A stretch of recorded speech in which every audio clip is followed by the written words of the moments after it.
Hi, my name's Dylan, and today I'm going to do a short video just walking you through our new online access to view your portfolio. So the first thing that you want to do is you want to visit catapultwealth.com.au, and you should see in the top right hand corner will be a login to my portfolio button. If you click on that button, it'll bring up this screen where you can type in the username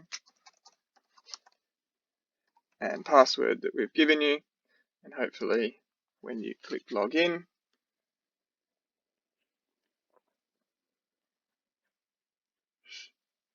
it'll load in. So this here, the landing screen is the dashboard, and this gives you a bit of an overview of where your portfolio sits and your investments. So you'll find the top screen here will have your default portfolio showing.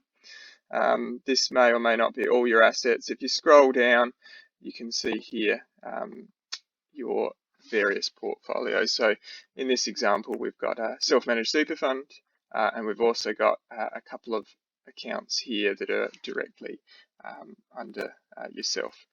Now, you can click on each portfolio, and it will take you through to, once again, a screen showing you the value, the performance, the change in value over the period that we've got listed up here. This can be changed at any point. For example, 2 years. It'll give you, you can see here what's happened over the last 2 years. Now, if you scroll down, you actually see the various components of your portfolio. So in this example, we've got a bank account and we've got a share portfolio. Now, you can click on the investments tab, and that will allow you to expand out each of the accounts. So here you can see we've got several shares in this self-managed super fund, and we've also got a bank account down here.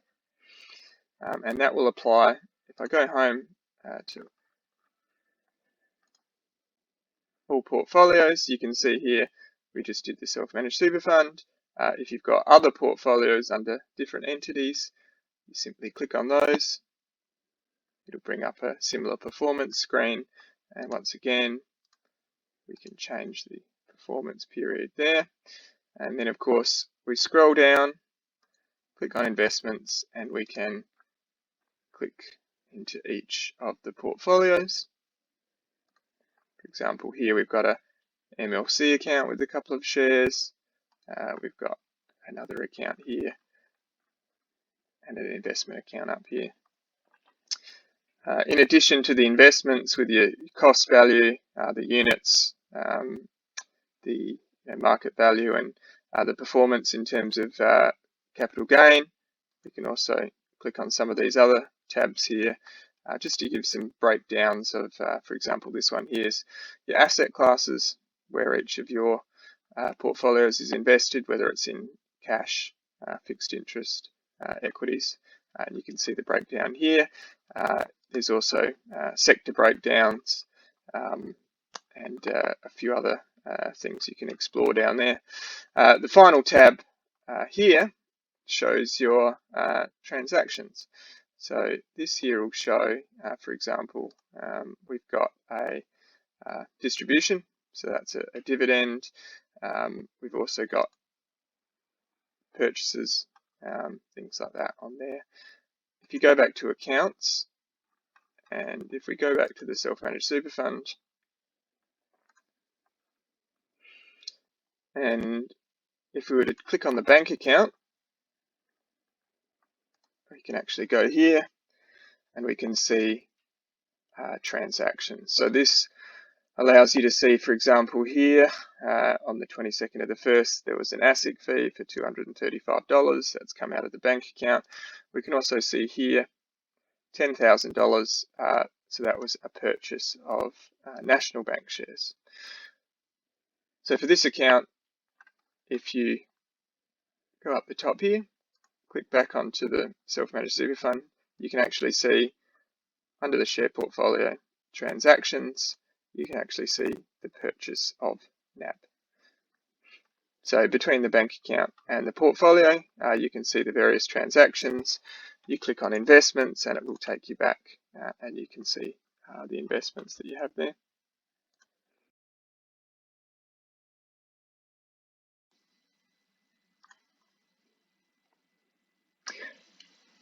Now, in addition to your portfolio, there's also a couple of other features of the website that you may see. The first one here is just the balance sheet. So this is not necessarily assets that we market assets or investment assets. You'll find this has got assets that we don't necessarily manage, but we do keep a record of. So in this example, we've got the primary residence there for 450. You might find that this is where we'll keep cars, farmland, business assets, things like that.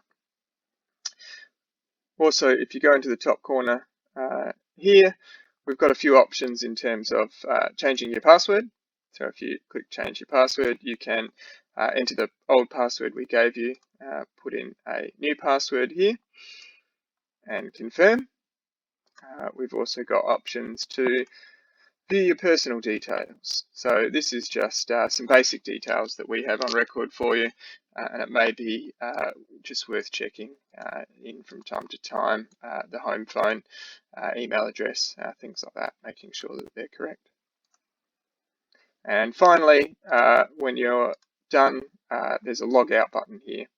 Click that, and that'll securely log you out, ready for next time.